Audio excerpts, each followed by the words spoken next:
right, hello and welcome to Around the Horns. I'm Aaron. I am here with my co-host Zach.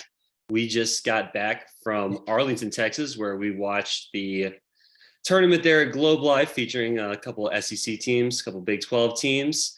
Didn't go very well for Texas, as the fans know by now. Texas went 0-3, but Zach, we had a good time at the Globe. It was good to be back around the team. Good to watch some baseball. Good to be back in the press box, even if it was, very high up there in the sky. How did you made it back safely? What was your overall experience like at the Globe? Good to have baseball back. Yeah, I think first takeaway is no longer scheduling opening weekends in Arlington. Like David Yeah. Pierce, if you're listening, I know you're not, but if you are, let's just head to Houston. Let's have fun down there, or have some, the Savannah Bananas on opening weekend at the Dish. Like I'm all for it, right? But no more Arlington. I'm done with that place unless it's the Big 12 championship. But no, it was a good weekend to see baseball. Saw a lot of good baseball. There were some really good teams there, so Yes. it was a lot of fun. Yeah, we're gonna get into that. We're gonna obviously the plan for today is we're gonna go through the games from this weekend. We're gonna hit on every aspect of the Texas team that we saw, the offense, defense, and pitching. We're gonna talk about some of the positives and the negatives, and then at the end we will briefly talk about the Indiana Hoosiers, who are coming to town this weekend for the Big 12, or for the Texas baseball home opening series. They will take on Texas A&M Corpus Christi on Tuesday. We are recording this on Monday afternoon. We're not really going to talk about that game, but that is a game that will be taking place. Hopefully Texas will be able to pick up their first victory of the season there. Brief summary of the weekend, Zach. It wasn't fun for Texas. Let's hop right into it. Let's start with that Arkansas game. My prediction on the show for the Arkansas game, I remember saying, I think that's going to be the swing game. I think it's going to be really close between two good starting pitchers. They're going to go back and forth. And I gave the slight edge to Arkansas because I just thought it would be a close game late and they would have a slight experience edge in the bullpen when a push came to shove. And that is pretty much how it played out, with Brady Tigert coming in there to slam the door in a really close game after LeBaron Johnson Jr. and Chris Stewart yielded a couple late there. What were your overall takeaways from that first game on Friday? Yeah, I mean, obviously the offense was very slow getting going. I did like the fact that when Arkansas took the lead, Texas immediately responded back and was able to get back into the game. And so if you look at it through the prism of like three different games within a single game, Texas was not very good early on offensively. They kind of showed up, and then, offensively, they couldn't quite get it done at the end. Chris Stewart, one of the things we saw from him is he was leaving his stuff up. I think probably the atmosphere, just the environment, he was a little amped. And so I think that kind of didn't help his pitchability, which cost him. But, overall, I thought Texas played really well with a team that, like, let's face it, they're a top 10 team in the nation. They've got some really good pieces. And so, if you looked at that game alone this weekend, I think you say, okay, yeah, Texas has some pieces there to build on. They're not going to run into a Hagen Smith every single weekend. So, Hagen Smith was really, really good. Yeah, that was the big takeaway. I mean, the Texas offense was not great on Friday, but I attribute 90% of that to Hagen Smith. I mean, he looks like he is going to be one of the premier pitchers in the country this year. I mean, we talked to the players and coaches after the game, and they were just like, yeah, that guy is much better than he was last year. Anything they scouted or saw on film from Hagen Smith last year, he came out bigger. He came out with better command. He came out throwing harder. He had really good command of his slider. He was throwing that a little more than expected. The fastball command was really good. It was just, when you have a tall, lanky lefty like that throwing 97 on opening day, I mean, Texas doesn't have any ways to replicate that in, inter squad scrimmages before the season started. So that's the first time they've seen anything like that. So I don't really think anybody was touching Hagen Smith on Friday. And then Brady Tigert to a smaller extent. He's just a veteran closer in the SEC. He really had his good stuff too. So Texas had a chance there with Dylan Campbell and Porter Brown coming up with some guys on base there late in the game. But I didn't think that was a bad performance from Texas. They easily could have won that game. Arkansas is a good team. They throttled Oklahoma State. It just kind of is what it is on Friday. It was a really well played game, and Arkansas ended up getting the better of them. But There was nothing really bad there. All right, let's go to Saturday, the game against Missouri. What were your major takeaways from that loss, which came of the walk-off variety, unfortunately? Yeah, this is one of the games, again, you look at it kind of in two different lenses of Texas competed, they continued to come back. But you talk about this is really where the defensive lapses came in. They had 3 errors in the game, and those 3 errors were massive. That scored a lot of runs. And it was just, Morehouse didn't really seem like he was comfortable with 2 strikes. I think Pierce alluded to it, and you talked about it. He would get to 2 strikes and he just like, I don't know where to go. Like, I'm just going to throw it over the plate, or, I'm going to throw it outside and let them chase. Well, he's got to be at the mindset just to attack. He doesn't have the ability right now to let people chase and let him kind of run away and play with it. He's got to be in your face attack mode all the time. Missouri, they really showed something this weekend with their bullpen. You talked about it with me when we were up in the press box in their first game, but on Friday, man, they were just rolling guys out there, 95, 96, 97, just arm after arm in their bullpen. So that was really impressive. We knew they could hit. That was still a big loss. Texas should not have lost that game. They just killed themselves with those errors. Yeah, it was really interesting to see Missouri come out the gate with the small ball approach, because they wasted no time with it. I mean, they had a plan. They knew, all right, Texas has got a young catcher back there. They've got freshmen at third base and first base. Morehouse with some experience on the mound, but he's a tall guy. Not always the easiest for those guys to fill their positions. And man, they came out bunting left and right, putting pressure on the defense. And they ended up just hitting some choppers that made for some infield hits. I mean, they were racking up the base runners without the ball ever leaving the infield, which is always super frustrating for a pitcher. The 2-strike stuff was definitely what stood out with Morehouse, because a guy with Morehouse's stuff, when you have a mid-90s fastball and you have a really devastating slider, when he gets someone to 2 strikes, that at bat should be over. Like that should be it. You should be able to put him away, throw a slider that starts on the outside corner that ends up in the dirt, and then they're not going to be able to lay off of it. Most of his sliders, regardless of the count, were pretty non-competitive, meaning they were just either, they backed up on him for a non-competitive high pitch, or when he did throw it in the dirt, it wasn't like a quality chaseable pitch. It was a pitch that was never in the zone. So it's really easy for the batter to lay off of. Yeah. If he just throws competitive sliders, he's going to get swings and misses just because of how good that pitch is. So that was definitely the thing that stood out for Morehouse there. In that game, I will say it was good to see Chris Stewart come right back in immediately the next day after having a rough outing against Arkansas. He immediately put that behind him and got 2 really big strikeouts with a runner on third and 1 out late in the game there. I did want to mention real quick, I just realized we glossed over Lucas Gordon, but he was awesome.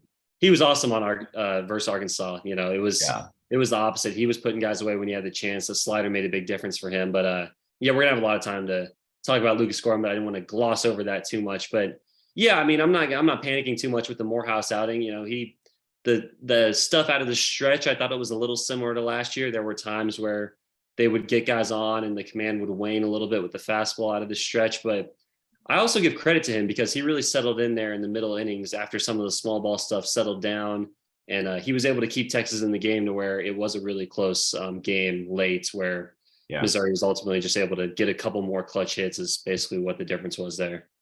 Yeah, some other bright spots for me, David Shaw came in. He threw only an inning, but had 2 strikeouts in that inning. Heston Toll came in. He gave up a hit, but he had a strikeout. He looked solid.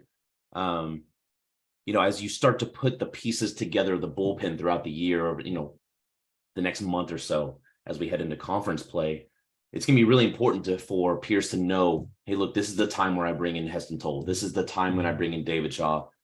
I think we can already see that Chris Stewart's going to eat a lot of innings that probably would have gone to Luke Harrison before he went down. So, I think we'll see more of that kind of interchangeability, which was good to see them not, get down. They were competing. I didn't necessarily love bringing in Sam Walbridge there in the final inning. I thought maybe Texas might go a different route with their bullpen, but it is what it is. You got to make the call and stick with it. And he's a guy that has experience and he's been around. So, and he, Sam Walbridge was hitting 91, 92 with his fastball, which we haven't seen since he was injured. So, yeah, it'll be interesting to see how the kind of bullpen shakes out. But Yeah, no, I mean, Texas kind of went, they were aggressive in the Friday game where they essentially burned Duplantier and LeBaron Johnson Jr. because they let them throw a good amount of pitches. So those guys, almost surely were not available on Saturday. So that ended up playing a factor there late in the game. But Texas had chances on offense and just couldn't really get the big hit, which was a theme throughout the weekend for sure when the team just didn't get very many hits in general. And then, so those were two close losses by 1 run. No real panic from us after those first couple of games. And then we go to Sunday. We show up in the press box. I'm getting looks from everyone. Hey, you see this lineup? You're gonna see a different lineup here. Wait till you get a load of this one. And it was absolutely a different lineup. 4 different infielders as far as the defense was concerned. Cam Constantine took over at first for Jared Thomas. Jaden Duplantier moved from DH to second base. Kate O'Hara took over for Mitch Daly at short. And then Jalen Flores moved from third to DH, and in came Tanner Carlson. So it was a completely different infield on the defensive side. Didn't work out as far as, the defensive swaps were concerned, because it was just the worst inning imaginable for Texas there in the second inning against Vanderbilt. The first batter, pretty much a routine ground ball to Duplantier, can't make the play. That's just really devastating for a pitcher. I speak from experience where you're against a good team in your first start of the year, second inning, you get the guy to ground ball. You're thinking, all right, sweet, I got 1 out, nobody on. This is going to be a nice inning. And then it just flips on his head immediately. So yeah, I'll let you talk about what happened from there. But that's just I just want to point that out from a pitching perspective. That's just tough to swallow, but then you should be able to overcome that. But then when you get up to 4 errors in an inning, there's nothing you can do. Yeah, they gave up that. Travis Staley looked really solid in the first inning. He went 3 up, 3 down, and then he came in that second inning, and it was just, bad news bears. They gave up 8 runs, none of them earned, which I'm not sure I've ever seen 8 runs unearned. But yeah, I don't know if, granted, I was talking to Kendall Rogers after the game, Vanderbilt was hitting the ball, 101, 104 off the bat, and that field plays really fast. But still, if you get a hard ball on the ground to you, at the very minimum, you've got to stop it. You've got to put your hand on it, get a glove, take your time. They're not going to get to first base in time. And so it was just, bad news bears. Duplantier had 2 in the same inning. O'Hara had 1. I think Texas had 5, 2 in that inning. Yeah, 5 errors in the game. And I think all of them but 1 came in that inning. I mean, it was not good. That inning alone, O'Hara had 2, Duplantier had 2, and then Porter Brown had a ball that was not an error, but it probably should have been caught on the warning track there in left field. Unfortunate, I was up there in the press box all weekend saying, hey, we got to watch Kate O'Hara during in and out, watch this guy. This guy's incredible.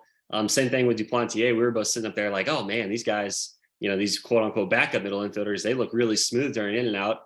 We rolled to the park on Sunday. We're like, oh man, it's gonna be fun to watch these guys play defense. Yeah. It's unfortunate how it happened. They weren't able to make the most of their opportunity. I'm not backing off that those guys are, bad defenders. I think those guys are good defenders, but what happened, it was just so clearly mental at that point, because Texas has had some issues. Mitch Daly was struggling with his throws across the diamond. Everyone was kind of struggling handling the bunts on Saturday. And then there was clearly an emphasis put on, let's, be really clean with the ball. And then once the first one happened, it became mental and it was spiraling out of control. Those balls were hit really hard, but at the same time, those are double play balls. And that's what you want from a double play ball. You want a ball that's hit really hard right at you, because that's just an automatic double play. So you can't really ask for anything more. But that was tough to see. You feel bad for Travis Staley, just first outing of the year. And he never really had a chance when something like that happens. He was okay for the most part. I thought he threw some decent changeups. The slider was a bad pitch that ended up getting whacked out of the park for a grand slam, which it's just a rule of baseball. If you make 4 errors in an inning, you're giving up a grand slam. That's just how the game works. There's just no way getting around that one. Well, especially, I looked around college baseball and it looked like there was more errors than I remember seeing in general. right?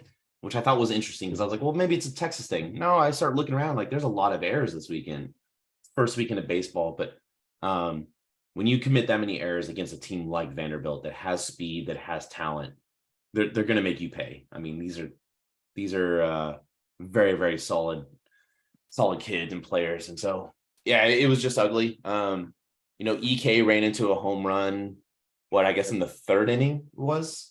I think it was a little. I think it was a little later, or maybe yeah, third or Maybe fourth. it was either the third or fifth inning, but they ran into oh yeah, that's right. EK hit in the fifth, his home run. But overall, there was a lot of strikeouts. But I felt like some of the guys put better at bats against Vanderbilt than they did against Missouri, which sounds weird because they only scored 2 runs. But Garrett Guillemette over the weekend, I saw him smash a liner to left field, and the Vanderbilt left fielder made an absolute great diving catch, and that was with runners on base to end the inning. Guillemette again came up and hit another liner, and the second baseman made a leaping jump to get it. So, they were making better contact and they were looking at it better. But yeah, overall, it just was not a pretty game. There was, after that first and second inning, there was just no energy in the entire stadium. Plus, it's a Sunday morning. It was not good. Yeah. Charlie Hurley came in and he looked solid. He gave up a hit and gave up a run. He did strike out a couple. Pierce George made his collegiate debut. He's a Lake Travis kid, freshman. He was pumping 95, 96, but the same thing that we saw in the fall is he's still working on that command. He doesn't quite have, it's more spray and pay than anything else. Yeah. DJ Burke came in and gave up a hit. Chase Loomis, I thought, actually came in and looked really good. He only had 1 strikeout, but soft tossing lefty, making his first appearance ever for Texas, and I think it's his 3rd year in the program. Maybe there's a future for him coming in and being able to do stuff. And then again, David Shaw came in and closed the door, and so I was really impressed with what Texas kind of just kept churning through. But that first half of the game was just not pretty. Yeah, no, there's no coming back from that. And I did want to point out, David Pierce was asked after the game, why make the lineup changes? Was it a result of poor performance from the first couple of games? And he said no. He made it pretty clear that there's still a lot of positions that are up for grabs. Like he is not set in on a starting lineup or many starting positions at all. So there's going to be some position battles. I think we're going to continue to see some mixed up lineups going forward until some of these guys really make a push and establish, earn their spots in the lineup every single day. So yeah, that was the tournament. 0-3, not great. We both predicted 1-2.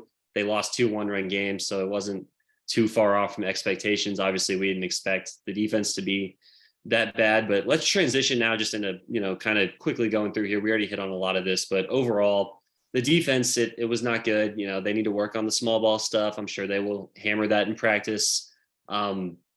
Just like I said before, the team basically essentially got the yips, and it was just fielding the ball, throwing the ball. It became mental, and this is the most pressing concern out of, like, you talk about the hits, the lack of hits, you can talk about the strikeouts. The most pressing concern is the defense, because that's something to where if it isn't fixed immediately, just from the mental aspect, it will continue to get worse. And then all season there will be a double play ball hit and everyone will be holding their breath.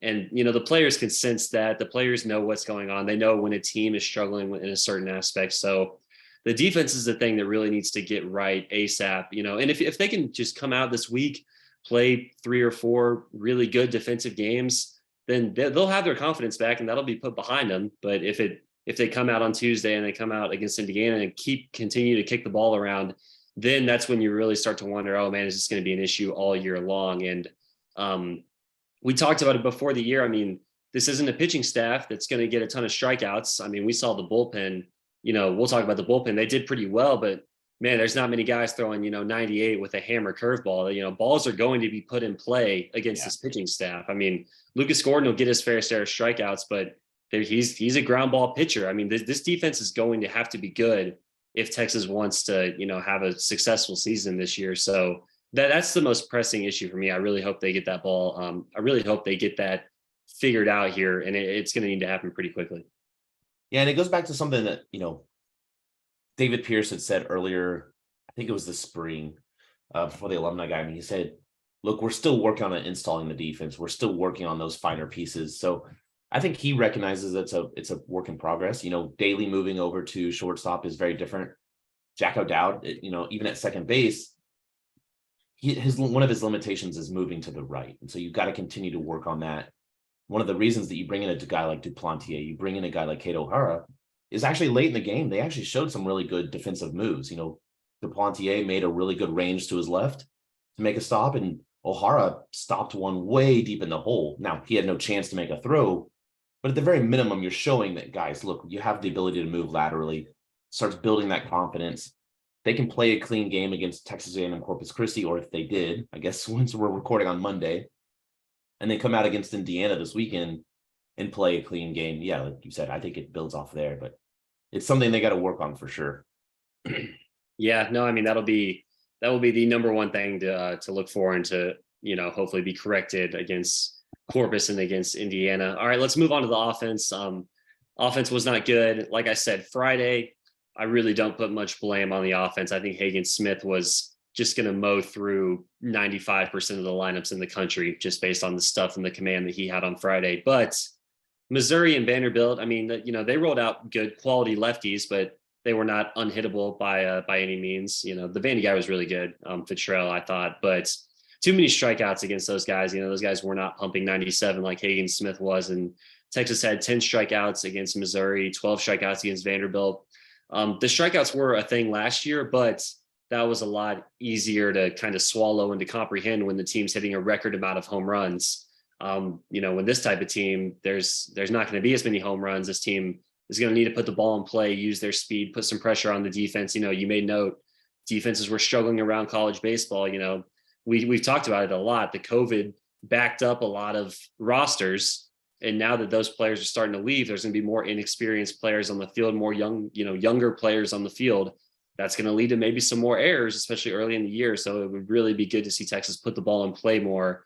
The 22 combined Ks against Missouri and Vanderbilt, they're going to hope that gets figured out. But at the same time, there was a lot of freshmen in that lineup making their college baseball debut, big field, major league park against good quality SEC teams. So not hitting the red panic button there yet, but I would like to see Texas cut down on the strikeouts there. I thought the young guys, but I think Thomas and Flores specifically, the two, really talented, highly touted guys, the numbers weren't quite there, but I did think there was some pretty competitive at bats. I thought Flores looked comfortable and confident in the box, even if he was missing a couple of hittable pitches. I thought Thomas put together some decent at bats. I mean, we didn't, Texas faced 3 left-handed starters this weekend, so we haven't really gotten to see Thomas, get a couple at bats against a righty, which would be obviously good for him. So I thought those guys, even with the numbers weren't there, they looked pretty solid. But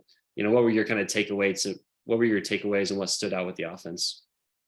Yeah, I mentioned it already, but I thought Garrett Guillemette, he brought some stability into that lineup. He's a guy that knows how to hit. He's seen this type of pitching up in the Cape, and he faced Connor Hierpe over in the Pac-12 before, so he knows what to expect, right? But even he said that, yeah, the Hagen Smith was pretty lights out the first couple times. He was really good. I thought Jared Thomas of the 2 freshmen looked better and more comfortable at the plate than Jalen Flores did. To me, that comes back to what I heard in the fall, which was it's all about pitch recognition for Jalen Flores. I don't think he was quite seeing all the pitches. And so he didn't have as much time to adjust. But he's a guy that, we know has offensive talent. Jared Thomas is one of those guys that what we saw this weekend, which was what we've seen before in the scouting report, is he keeps that barrel in the zone a long time. And so it really makes up for sometimes you're not recognizing pitching, or you're reacting a little late, but because the bat's in the zone for so long, you can still make a good contact off of it. And so I think, there's still very bright futures for him. One of the most concerning things for me was the amount of strikeouts at the top. When you look at the first 3 guys, EK, DC, and Porter Brown, you had 3 strikeouts total, 5 and 5. That's a lot of strikeouts, and this team is not going to hit a bunch of home runs like you mentioned, and so they're going to rely on those guys getting on base to try and move them over. And so I think they got to continue to work on that. it was good to see Peyton Powell in his limited action. He had 2 hits on the weekend. I think that warrants some more play. It's about where he fits in though. Like, you take Jaden out as DH and put Peyton in, probably. I know that Pierce was wanting to play a little bit of matchup at times as well with the lefty righty, but yeah, it was good to see a guy like him get going, and hopefully he can continue to build on that. Yeah, I agree with Peyton Powell. I think you hit it. That was absolutely David Pierce's plan with the DH spot. It was pretty clearly a platoon there. I mean, it was the lefties, so we saw a lot of Jaden Duplantier at DH, and he came up with a really big hit in the Missouri game. Yeah. He ground rule double, smoked it in the gap, and then whenever a righty did come in late in the game, it was Peyton Powell in that spot. He did put together some good at bats. So I think when we do see right-handed starting pitchers, we're going to see Peyton Powell. I don't know, guaranteed, but he's going to get his shots at a DH there. And if he can put together more at bats like he did in Arlington, then he's got a good shot to probably lock down that role as a DH against the right-handed starters. Moving to the pitching, which was an area where we both said that we were going to be focused in on and, wondering what we were going to get. That was by far the best aspect of Texas this weekend was the pitching. I mean, we talked about Lucas Gordon. He was awesome.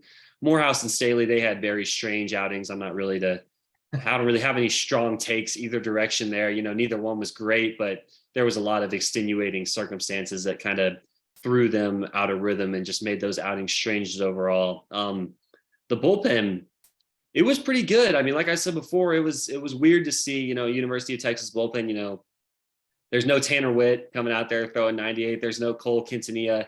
They don't really have that lockdown, freshman year Aaron Nixon guy, but overall, they were throwing strikes.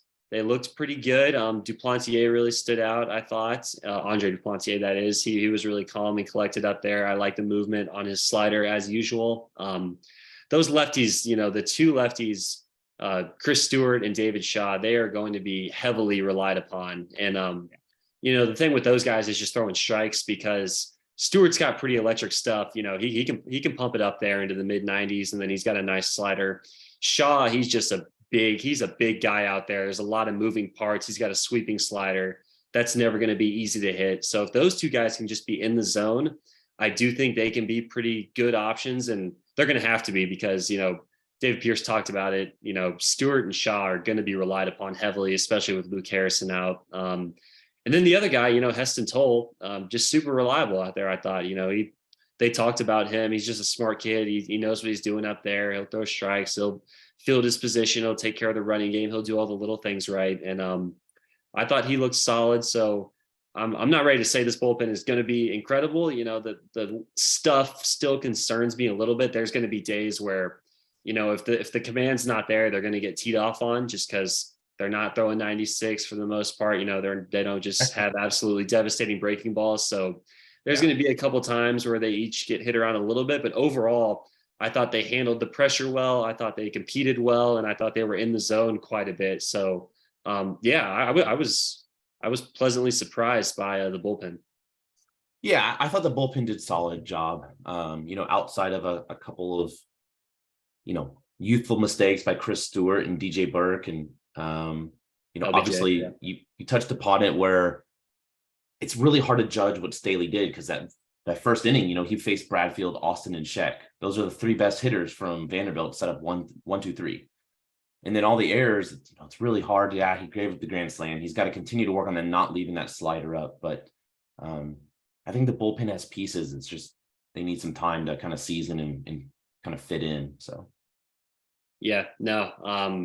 The other big thing that really stood out, not just watching Texas, but watching all of the games throughout the tournament. I mean, the new action clock rules, the umpires, man, they were not kidding around. This is not one of those things where the NCAA sends out a memo. Hey guys, there's this new rule, try to follow it the best you can. The umpires are going to keep an eye out. This was no, if the pitch clock hits 0, it is a ball. And if the hitter is not ready to go by, I think it's the 10-second mark, it is a strike. And we are calling it to a T every single time. I mean, I was, throughout the games, you couldn't go 1 or 2 innings without there being multiple action clock violations. And, it was a lot. It's going to take some time to getting used to. David Pierce was not happy about it. I know he was not the only manager, throughout the country that voiced some negative opinions about it.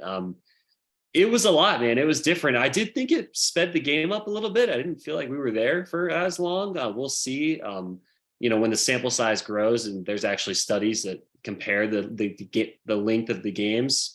Yeah. But yeah, I mean, what were your overall thoughts? I just thought it was weird. That was my first thing. I was just like, wow, they're really doing this.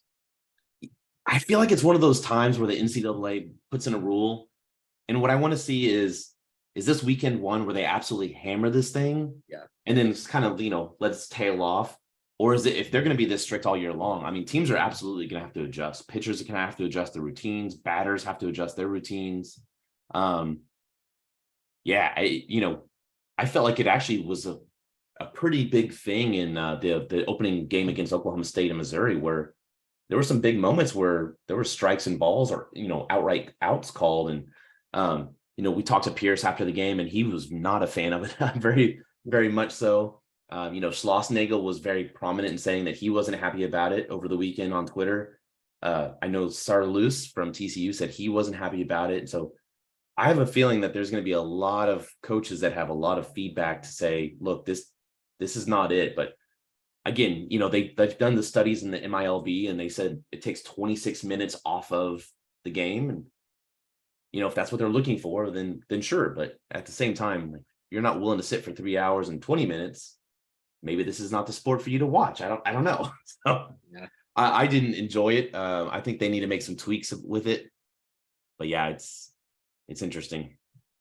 Yeah, it's just a hard thing, because I think ideally it's like there's a little bit of a wiggle room, but it's hard to have a little bit of a wiggle room when there's 5 giant clocks throughout the stadium counting down, and you've got opposing players in the dugout, and then you've got the opposing fans just screaming anytime the pitch clock hits a certain number. Because I think ideally it's something like, all right, if it's the 3rd inning and there's 2 outs and there's nobody on base and the pitcher's just taking forever for no reason, just throw a ball up there. It's not a big deal. But like you said, when we're sitting there and, Oklahoma State's got, a crucial run on 3rd base with 1 out in the 9th inning, and one of their best hitters gets strike 3 because he was in the box 1 second too late. At that point, I start to feel like, okay, this is really making an impact on the outcome of these games. And that's where I don't like it. So I wish there was a way to put discretion into it where the umpires could kind of make a judgment call, but that's not really how the rule is made. So I don't really think that's going to be realistic. It's probably going to be pretty cut and dry. So we'll see. It was like Tristan Stevens was just out there 24/7, man. Get the ball and throw it. It would have been no problem. It would have been no problem for old Tristan. Yeah, no, and I saw some highlights from the Tennessee game. If you want to see some really fun stuff between Tennessee and Grand Canyon, the batter trying to ask for time, it was wild. I tell you what, it was wild. So, Yeah. but I guess we've got some more baseball coming up this weekend. We got Indiana, the Big Ten, coming into town, so it'll be the home opener at the Dish. I was looking at them. They finished 27-32 last season. 10-14 in conference. This year they're predicted kind of middle of the pack, maybe top half of the pack. But they have 8 of 9 position players returning, but they're replacing their entire weekend rotation. So I know you went through some of their pitching. What did you see from them? Yeah. So I, like any normal person would, after, 30 hours of, baseball at a major league park and then driving back 2.5 hours home, the first thing I did was fire up the old ESPN app and go watch replays of Indiana versus Auburn so I could check out these starting pitchers. And yeah, you mentioned it's an entire new rotation, which is, good and bad for them, because during the broadcast, one of the points that was brought up was that Indiana had a historically bad pitching staff last year, but so they were able to replace those guys, I suppose. So the Friday guy was Ben Seiler. He had a rough go of it. He went 2 innings. He allowed 4 runs, even though not all of those were earned, because the defense really let him down in the first inning. I mean, there was 2 outs and the first baseman just clanked a throw, and then there was an error later in the inning and they ended up getting a bunch of runs that were unearned. But he's a senior. He's another lefty, so it's going to be another left-handed starting pitcher. He's 6'6". He threw over the top. He had a real loopy curveball, a heavy fastball with some sink on it. He also had a slider. So he was, it's always interesting when the lefties, how they choose to mix up when they have a curveball and a slider. because with Seiler, they were really distinct difference. Like I could tell immediately when he threw the big loopy curveball and when he threw the slider. He used it as you would think. Early in the count or behind in the count, he would loop in the slider to steal a strike here and there. And then when he got guys to 2 strikes, or he would loop in the curveball to steal the strike. And then when he got to 2 strikes, that's when you would see the harder slider with the sharper break to try to get the strikeout. They didn't have velo on the broadcast, but I could kind of tell Styler is not an overpowering guy, even though he has a 6'6" lefty. I would be surprised if that fastball was in the mid 90s. I'm pretty sure it was not. But yeah, that's what you'll see from him. And then Saturday, they will, at least what they did against Auburn is they ran out Ty Bothwell. We don't know if they're going to run out this exact same rotation against Texas, but he's another senior lefty. He's 5'10". He had a rough go of it. He had 4 walks and just 2 1/3 against Auburn. He only had 1 strikeout. He was high 80s, low 90s with the fastball, a little bit of a lower release point. He was throwing from a 3/4 arm slot. He was mixing a slider and a changeup. I didn't think either one were that outstanding. He obviously just didn't have his best stuff, so maybe I just caught him on a bad outing. But especially with the slider, he was spraying it around. He was not landing it for a strike. You don't have great command when you have 4 walks and 2 1/3. The fastball was a bit all over the place. So he's a guy, maybe Texas, if Bothwell does take the mound again, perhaps Texas comes out and with a pretty patient approach because, second outing of the year, he's not going to be rolling in with a lot of confidence. With that being said, the Sunday guy, the game that Indiana was able to take from Auburn, they started a sophomore righty named Luke Sinnard. He's 6'8", and he was good. He might throw on Saturday. They might flip him with Bothwell and try to get him earlier in the week. But he went 5 innings, only allowed 1 earned.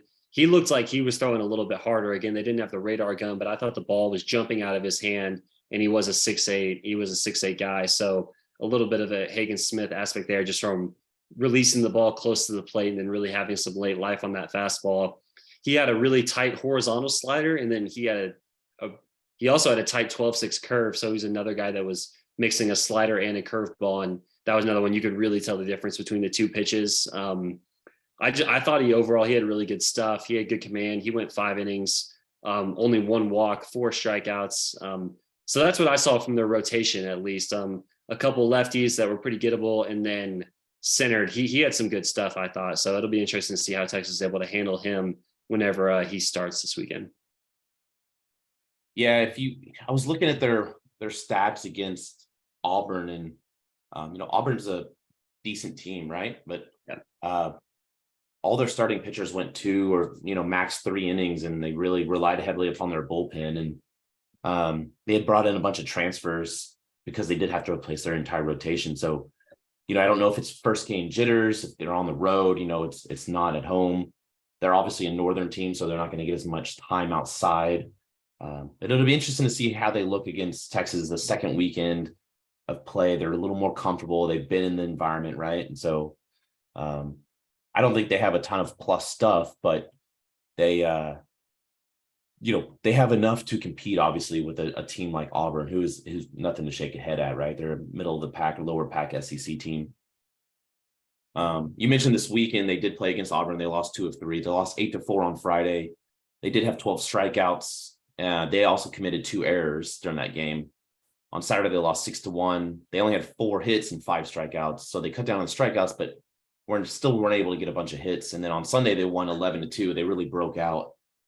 They had 14 hits, but they still had 7 strikeouts. So I think it's a team that Texas pitching should be able to handle. But some of the guys you need to take a look out for is Jesse Anderson. He's really, really good hitter. Carter Matheson, he's their big bopper. There's some pretty good highlights of him absolutely destroying a pitch over the wall at Auburn.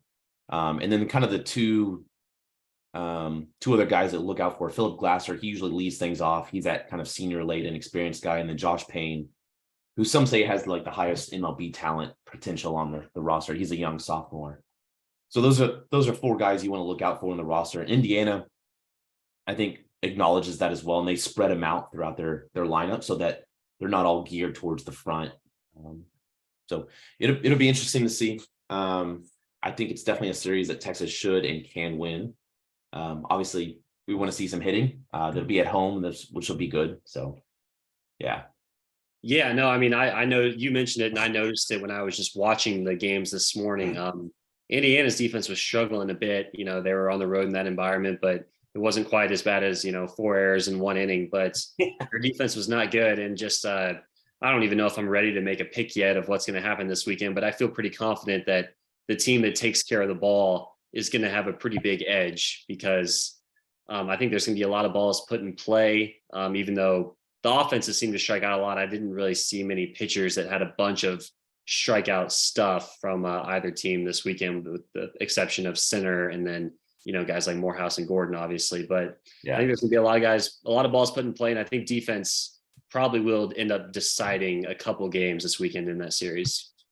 Yeah, I think you'll also see Pierce continue to move that lineup around to try defensively to figure out who belongs, where they belong, and all of that.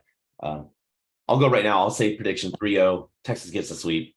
Really? There it is. I was thinking about it. I was like, I don't even know if I want to make a prediction just because we are recording this on a Monday. Still feeling the pain that was the 4-error inning. I don't know. After I watched some of this Indiana stuff, I was leaning Indiana taking 2 of 3, but we'll see. I don't know. I'm in a weird spot because I don't know if the bullpen is going to be able to repeat what they did last weekend. I thought it was part of me was like, oh man, this Texas bullpen looked great. And part of me was like, this might be as good as it gets from the Texas bullpen. And then the defensive stuff, I think it's going to come down to defense, and that's hard to predict. I don't know if Texas is going to figure out their defense in 1 week. I don't know if Indiana is going to look any better on defense. So I really don't have a feel as far as prediction wise. Maybe I will later in the week and I'll put something up on Orange Bloods, but I don't know, man. I think it'll be a weird one. I just watching the games, I didn't think Indiana was that far behind this Texas team. No, I don't think so either. I think home cooking, I think Texas gets it done with the crowd and being used to that turf. But no, I think, hitting wise, I think these two teams are not far off from each other. So, yep. All right. Well, we mentioned some of the ups and downs there with Texas.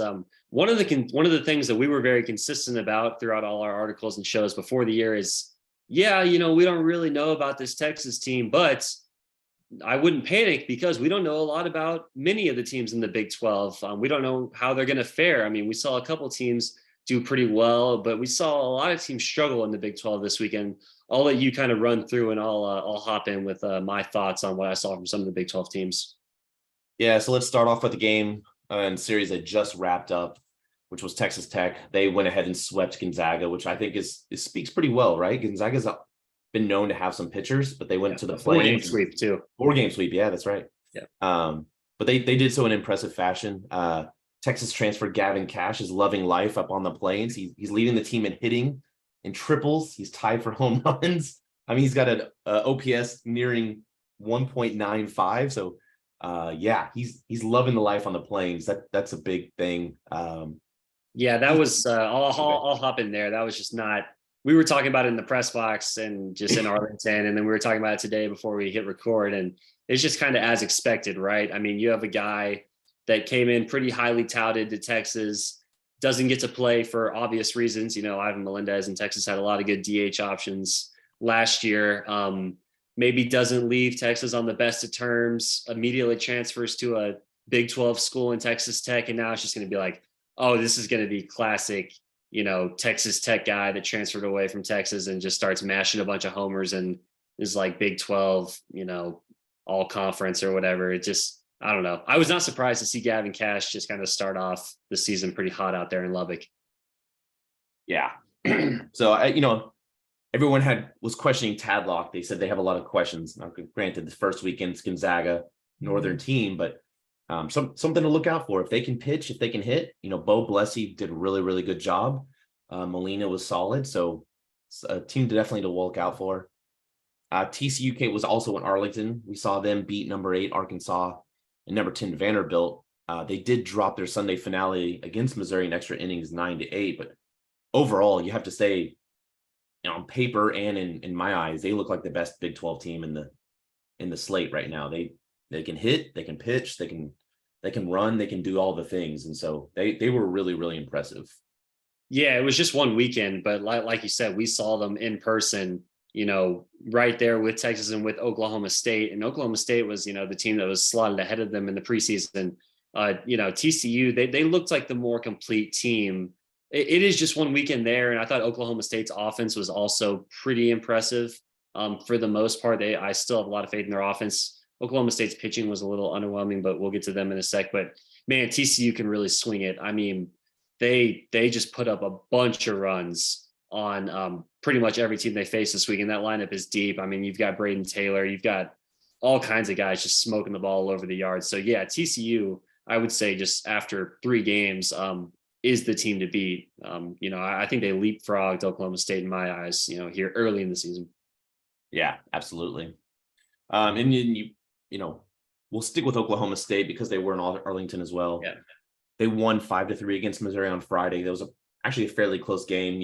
You talked about the bullpen from Missouri coming, kind of really shutting down the Oklahoma State offense.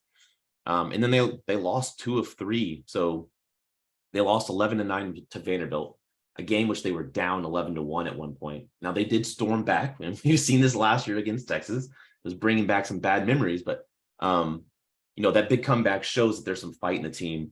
But then on Sunday, they were just absolutely dominated. They lost 18-1 in 7 innings. It was a run-ruled game on Sunday, but not sure what happened to their bullpen or, if they're missing some folks, but that was an ugly performance. And so you really start to evaluate them a little differently, thinking, well, at their best, they can absolutely play with anyone. At their worst, they're a middle of the pack Big 12 team. So that was pretty eye-opening.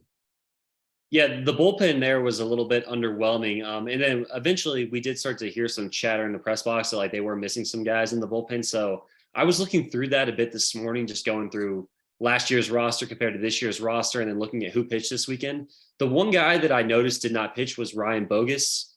He was one of their better relievers last year. So he must be dealing with something because he did not pitch this weekend for Oklahoma State.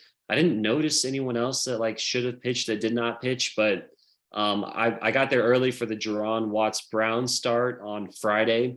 He was pretty solid. I didn't think he was dominant in your face first round stuff, at least not that start, but he was good. So that's for sure.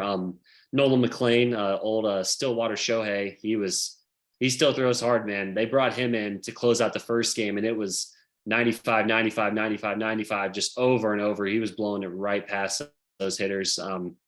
So he looks good. The lineup is good. They were really swinging it. They were putting together good at bats. They've got all kinds of power throughout that lineup. McLean was mashing the ball. Rock Riggio, he looked ready to go. So I have no concerns about the Oklahoma State offense. It's just, does the pitching staff get healthy? And then I'm not sure it's quite as deep as everyone might have thought coming into the year. Yeah, for sure. And then staying in the state of Oklahoma, you look at what Oklahoma did. Just never want to stay in the state of Oklahoma. Never stay in the state of Oklahoma. They lost 2 of 3 against Cal Baptist at home. So that, you knew there was going to be some changes up in Oklahoma because Skip lost so much from that team.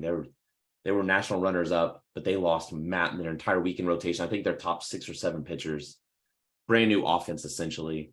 And they just didn't bring it. They didn't really hit well. They didn't pitch terribly. They didn't give up a ton of runs. They didn't do enough.